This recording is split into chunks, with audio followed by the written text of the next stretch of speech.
A commercial flight is cruising high above the clouds when a service dog suddenly starts barking at the rear cabin door. At first, nobody thinks much of it. But seconds later, screams erupt from the back of the plane. Passengers begin attacking each other with terrifying speed. Within moments, the cabin turns into chaos. Former investigator Jack Carter watches in horror as the infection spreads through the aircraft. With nowhere left to run, he takes a desperate gamble that might save everyone on board.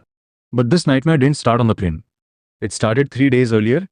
Jack was stuck in traffic with his family when strange reports began appearing across the city. People were becoming violent. Attacks were spreading everywhere. Then the streets exploded into panic. Thousands of infected individuals flooded the roads. These weren't slow monsters. They moved with unbelievable speed. Anyone bitten transformed within seconds. The city collapsed in a single day. Fighting to protect his wife and daughters, Jack managed to escape the streets and reach a temporary military evacuation zone. There, he learned something terrifying. The outbreak wasn't isolated. It was spreading across the entire world. Governments were falling. Cities were disappearing. And nobody knew where the virus had started.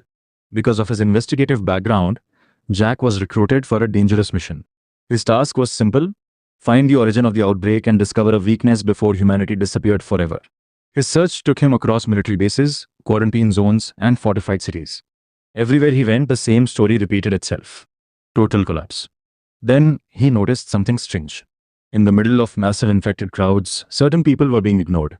An elderly man, a sick child, someone with a serious medical condition. The infected ran past them as if they didn't exist. That observation changed everything.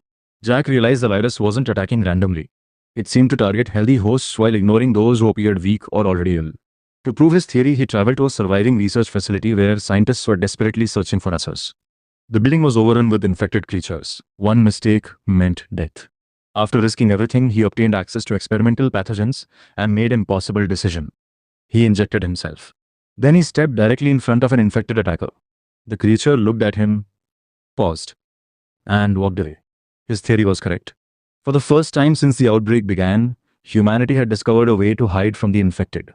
It wasn't a cure. It wasn't a weapon. But it was hope. And in a world that had almost lost everything, hope was enough to start fighting back.